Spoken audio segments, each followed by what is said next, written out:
So that's it. That's all the footage I got from this trip. So this was my first time using a Pulk Sled winter backpacking, and things did not go exactly as planned. What sucks about it is, when things are not going to plan, setting up the camera is the furthest thing from my mind. Which is unfortunate, because I'm sure seeing me fall over myself in the snow would make for some high quality viewing. Nonetheless, here I am. So there's nothing really major that happened, but each individual issue had the potential to become a big issue had I continued on. Especially when you factor in the fact that the cold has a way of multiplying problems.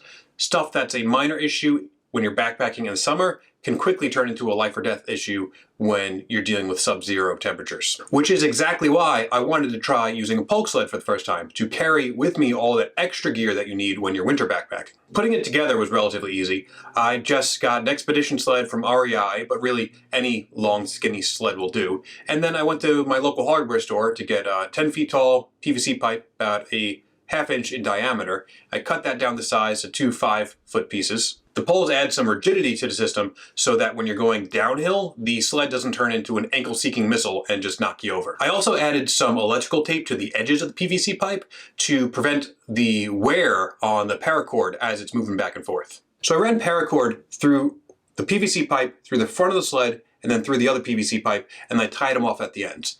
In retrospect, I would have done this differently. I'm realizing this as I'm hiking uphill, that if there was any point of failure along the entire line, then the whole sled's gone down the mountain and I've lost all my gear. I would have instead ran 2 individual lines, so I'd have some redundancy in case there was a point of failure. At least the sled would still be attached to my hip belt in some way. I also crossed the poles to add some additional rigidity to keep the sled upright while going around turns. I did have a cord tying the 2 poles together in the center, but at some point that came undone, and it was gone by the end of the hike. And of course some bungee cords over the top of the sled to help keep the gear secure. Okay, so what went wrong?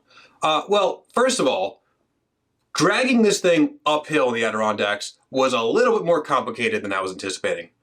Pulk sleds are great when you use them for what they're designed for. They're amazing when going cross-country, over frozen lakes, flat terrain. Great. The Adirondacks, well, the trails can get a little windy and tight and very steep and through trees. Things got a little creative, and the sled did tip over a couple times. Not to mention, hiking with snowshoes is clumsy enough as it is. You got to make sure that your steps are perfectly parallel as you go, otherwise you're going to step on the back of your shoe and tumble over. Add in the fact that you're dragging all this gear uphill on the sled that's trying to pull you back down.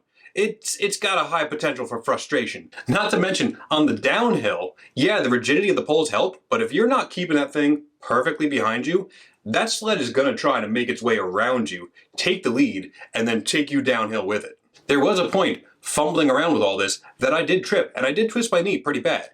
It wasn't that big of a deal. I just planned to hike a little bit less the next day and take it easy. Plus, with winter backpacking, the great thing is, if you do get hurt, I mean, the ice is right there. So anyway, I continued on, and I finally made it to Calamity Brook Shelter, where I set up camp. There's actually a lot of history on this trail. So this is the area that Teddy Roosevelt, while vice president, was camping on a mountain climbing expedition where a mounted ranger had to come find him and inform him that President McKinley was shot and that he was actually the new president. Going back even further, the Calamity Brook, the Calamity Trail, the Calamity Mountain are all named for one unfortunate incident that happened here in 1845. While on a father-son scouting expedition in the high peaks, David Henderson was setting up camp around what is now Calamity Brook, and as he was setting his gear down, his loaded pistol discharged and shot him through the torso, and then he died there in his son's arms. A memorial was placed there a couple years later from his family that reads, "This monument erected by filial affection to the memory of our dear father, David Henderson, who accidentally lost his life on this spot, 3rd September, 1845. After I set up camp, I ran into my next hiccup.